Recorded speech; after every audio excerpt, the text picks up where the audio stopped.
There are men whose names are written in the dust, whose stories are swept away by the winds of time. And then there are men whose lives are ink upon parchment, whose words echo through the corridors of history, untouched by the decay of years. Tonight, we speak of one such man, a man who did not merely live in his time, but beyond it. A man whose hands never tired of writing, whose mind never wearied of learning, whose heart never lost its thirst for knowledge. His name was Muhammad ibn Jarir al-Tabari, a scholar, a historian, a mufassir, a man who, by the decree of Allah, became a river of knowledge that still flows through the hearts of the seekers. They say he wrote 40 pages every day. 40 pages. Every day. For 60 years. Pause if you must. Let the weight of this reality settle in your chest. 40 pages, not of empty words, not of fleeting thoughts, but of knowledge, of tafsir, of history, of wisdom meant to outlive him. How does such a man rise? How does such a soul sustain such devotion? Let us journey together, my dear listener, back to the beginning, when a young boy named Muhammad sat beneath the burning sun of Ummah, Persia, his small hands trembling as they turned the pages of sacred texts. His father saw something in him, a spark, a fire waiting to be fanned into a blaze. He took his son's hands in his own, looked into his eyes, and said, "My son, I see in you a mind that will serve this Ummah. If you wish to seek knowledge, go. I will not hold you back." And so, at the tender age of 12, he left. He left behind his home, his comfort, his mother's embrace, and walked into the unknown. Baghdad called him, the city of scholars, the city of books, the city of the seekers. He arrived with nothing but hunger in his heart, hunger for ilm, for wisdom, for truth. And say, "My Lord, increase me in knowledge." Quran 21:14. It is a du'ar whispered by the seekers, sighed by the weary, engraved upon the hearts of those who know that the greatest wealth is not gold or silver, but ilm. And Muhammad ibn Jarir al-Tabari lived by it. He did not merely study, he consumed. He did not merely read, he absorbed. He sat at the feet of the greatest scholars of his time, their words weaving themselves into the fabric of his soul. He memorized, he debated, he reflected. And when the sun would set, when others would rest their weary heads, he would pick up his pen and write. 40 pages. Every night. The ink of knowledge flowed from him, as if he were a vessel chosen to preserve the treasures of this Ummah. What drives a man to such devotion? What gives him the ability to silence his distractions, to shackle his nafs, to labor when the world sleeps? Sincerity. The Prophet Muhammad, peace be upon him, said, "Actions are but by intentions, and every man shall have only that which he intended." Bukhari and Muslim. Al-Tabari did not seek fame.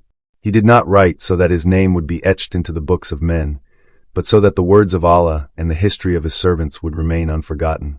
But sincerity is tested, and tested he was. They ridiculed him. They opposed him.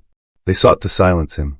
The narrow minds of his time could not fathom the breadth of his knowledge, and so they sought to tear him down. They burned his books. They slandered his name. They shut their doors to him. But tell me, dear listener, what is the fire of men against the light of Allah? He did not stop. He did not break. He did not seek their approval. He wrote. He wrote as if the words would outlive his body. And they did. Indeed, we have sent down the reminder, and indeed, we will be its guardian. Quran 15:9. And the one who serves this reminder, who preserves it, who dedicates his life to its understanding, Allah preserves him, too. And yet, among the countless pages he wrote, among the many years he lived, there is a story that echoes through time, a moment when his wisdom was tested not by ink and paper, but by a dispute that reached his ears. It is said that one day, as he sat in his study, a group of men came to him, voices raised, faces filled with anger. A disagreement had erupted in the marketplace, one that none could settle. Merchants argued over the correct calculation of zakat, each convinced of his own reasoning. They had sought many scholars, but none had given an answer that brought peace to their hearts. Al-Tabari listened, his gaze steady, his mind swift. And then, with the same clarity that illuminated his writings, he began to speak.